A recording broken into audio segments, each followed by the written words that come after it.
is Anchal Gaur. I'm an Unacademy Plus educator. अगर आप में से किसी भी बच्चे को Unacademy Plus फ्री एक्सपीरियंस करना है तो नीचे मेरे डिस्क्रिप्शन में लिंक्स लिखे हुए हैं, फटाफट जाओ और वहां से आप प्लस एक्स को फ्री एक्सपीरियंस कर सकते हैं. And you can use this referral code to get 10% discount on the already very inexpensive amount guys. And आज हम पढ़ने वाले हैं about a chapter radio activity.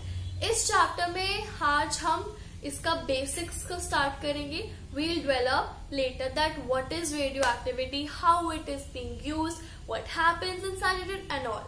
So without any further ado, let us start the session. कैसे हैं आप सब? नमस्ते बच्चों. आज हम लोग पढ़ने वाले हैं about radioactivity. This is the one of the most interesting topics और इसको आज हम लोग brush up करने वाले हैं. Today's class is going to be a basic class and you all know अगर आपको अनअकैडमी प्लस ज्वाइन करना है विद द डिस्काउंट. अच्छा, आपको ये बात जान के बहुत हैरानियत होगी कि अगर आप 2 साल का कोर्स लेते हैं अनअकैडमी पे तो आपको एक दिन का खर्चा पता है कितना पड़ता है? आपकी फ्रूटी की बोतल से भी कम. ओनली ₹5 पर डे अनअकैडमी की एक क्लास के लिए बेटा. Only ₹5 per day. अब आप एक दिन में चाहे एक वीडियो देखो चाहे 50 वीडियो देखो, द प्राइस इज सेम. तो इतना अच्छा ऑफर, उसके ऊपर से आपको डिस्काउंट भी मिल रहा है. अगर आप ये रेफरल कोड यूज कर सकते हैं तो why not go and grab the opportunity, right? So guys, आज हम पढ़ेंगे रेडियो एक्टिविटी के बारे में कि कैसे हमारे रेडियो एक्टिव सब्सटेंसेस क्या क्या इफेक्ट हमें दिखाते हैं. फर्स्ट ऑफ ऑल, पहला question, Why are atoms radioactive? आखिर क्या होता है हमारे एटम्स में ऐसा कि वो अपना रेडियो एक्टिव नेचर शो करते हैं? बेसिकली व्हाट हैपेंस इज कि जो भी एटम हमारा अनस्टेबल होता है, इसका मतलब जरा इस डायग्राम को सब बच्चे देखेंगे.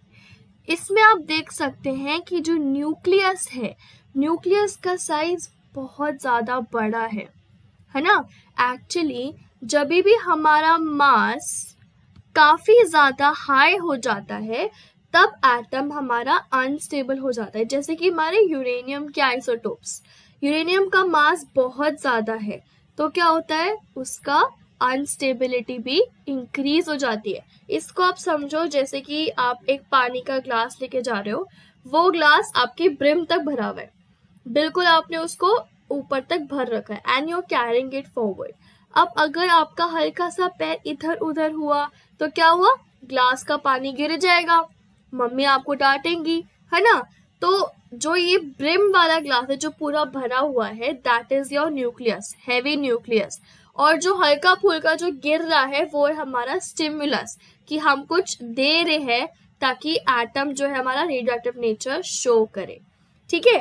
An atom is stable if the forces among the particles that make up the nucleus are balanced. The forces must be balanced in order to make the nucleus stable. और अगर unstable है तो क्या करेगा, उसकी internal एनर्जी इतनी ज्यादा हो जाती है कि वो डीके करने लगता है. डीके मतलब it starts to break down into simpler compounds.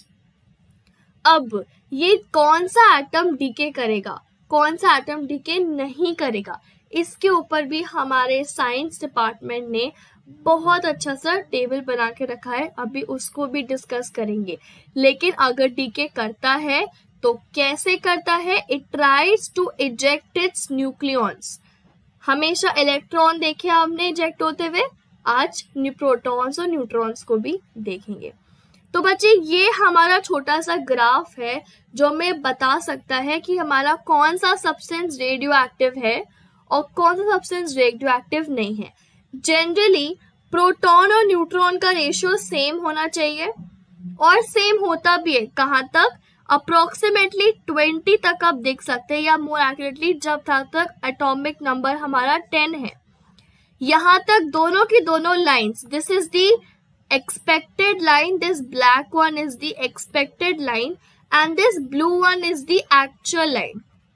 अब हमेशा चीजें एक्चुअल से थोड़ी सी अलग रहती है, so that is why it is a deviation around here.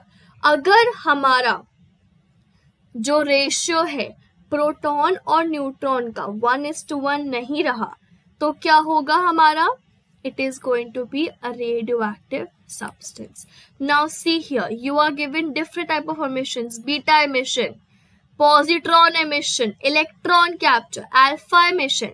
ये सारे emissions हम लोग आगे आने वाली क्लासेस में बहुत डिटेल में पढ़ने वाले हैं। लेकिन ये जो ब्लू लाइन है, this is the border line. Can you see this? ये हमारी बॉर्डर लाइन है। बहुत केयरफुली मैपिंग करी है साइंटिस्ट ने, तब इन्हें ये मिली है। तो अगर हमारे इलेक्ट्रॉन या प्रोटॉन या न्यूट्रॉन का रेशियो इस लाइन के इस साइड होता है तो हमारा अलग टाइप का हमारा डीके होगा। अगर इसके इस साइड होता है तो हमारा अलग टाइप का डीके होगा। इस ग्राफ को हम लोग अगले आने वाली क्लासेस में काफी डिटेल में पढ़ने वाले हैं। अब थोड़ा चीज और समझते हैं रेडियो एक्टिविटी के बारे में।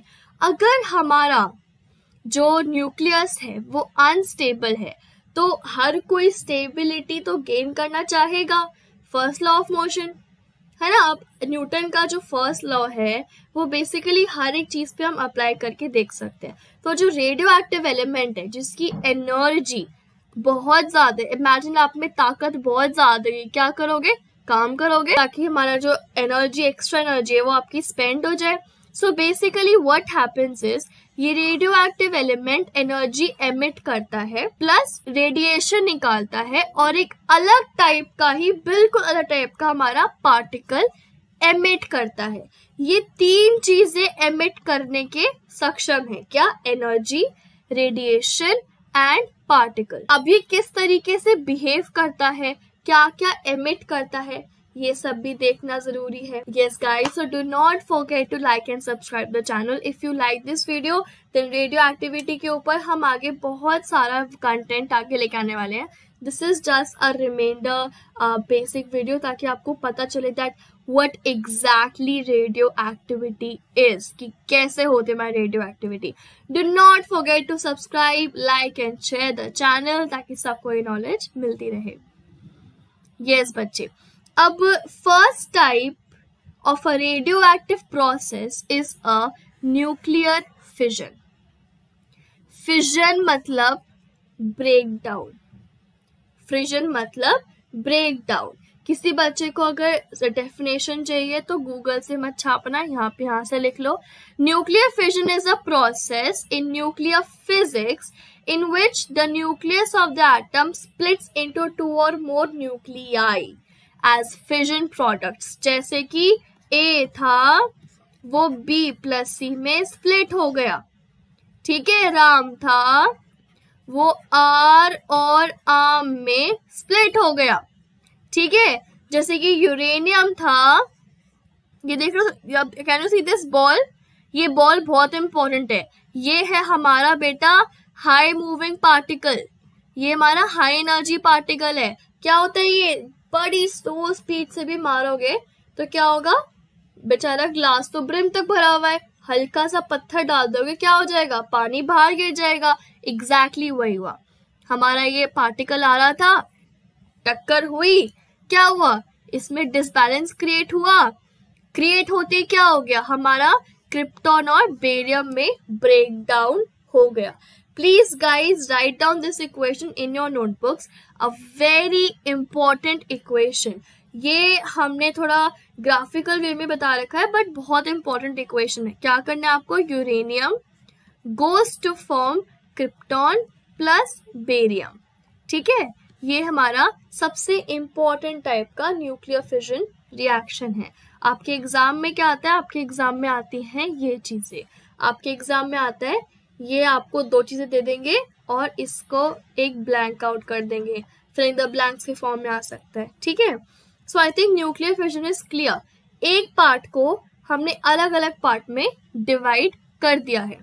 अब नेक्स्ट टाइप देखते हैं। अच्छा एक और बात, जब हम ये करते हैं तब ये क्या निकल रहा है बेटा हमारे, these three balls are actually are three further particles जो आगे जाके एक 3 और यूरेनियम पे अटैक करेंगे। एक ने कितने बनाए, 3 बनाए। अब ये कितने बनाएगा, 3 बनाए। जैसे कि मैंने आपकी हेल्प करी, आप 3 लोगों और की हेल्प करना, समथिंग लाइक दैट, ठीक है। तो सिमिलरली हमारी बहुत ज्यादा अमाउंट में एनर्जी भी लिबरेट होती है। जितनी ज्यादा एनर्जी उतना ज्यादा हमारे लिए फायदेमंद, लेकिन you have to be cautious, वरना हमारे जो न्यूक्लियर पावर प्लांट्स में जो ब्लास्ट होते हैं, जैसे कि शर्नोबिल अटैक हुआ था, so that was a very heart warming attack.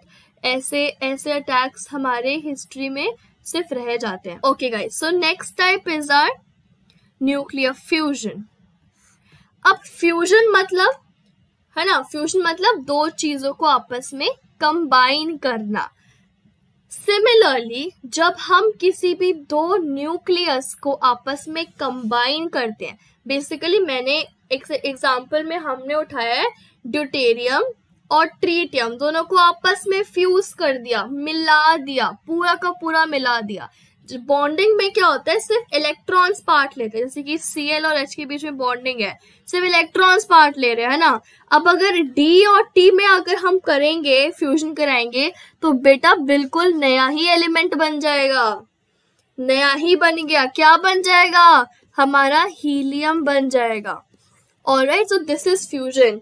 और फिजन में जितनी एनर्जी निकलती है वो तो इसका वार्म अप है, ठीक है, वो एनर्जी उसकी इंटरमीडिएट एनर्जी है। अब फ्यूजन के बाद जो एनर्जी निकलती है वो तो बहुत ज्यादा अमाउंट में एनर्जी होती है। आप सबने सुना होगा कि हाइड्रोजन बॉम्ब एटॉमिक बॉम्ब से बहुत ज्यादा पावरफुल है। क्यों? बिकॉज हाइड्रोजन बॉम्ब में हम फ्यूजन का इस्तेमाल करते हैं, जो फ्यूजन प्रोसेस है आपके सन के अंदर हो रहा होता है, ठीक है। So this is how things are going. हमारे सन में फ्यूजन फिजन दोनों काम कर रहे हैं। सो फ्यूजन का अगर आपको डेफिनेशन लिखना है तो आप यहाँ से लिख सकते हैं, nuclear fusion is a reaction in which 2 or more nuclei are combined to form one or different atomic nuclei और subatomic particle। जैसे कि हमारा हाइड्रोजन ने क्या किया, बिल्कुल अलग ही गैस ही बन गई, हीलियम बन गया। Similarly, many other things can be formed as well. So guys, this was all for today's video. It was short but it was very eventful and very knowledgeable. If you like that video, then do subscribe our channel. Radio activity पे और videos और information के साथ जल्द ही हम मिलेंगे। Do not forget to subscribe and share the channel. Have a nice day.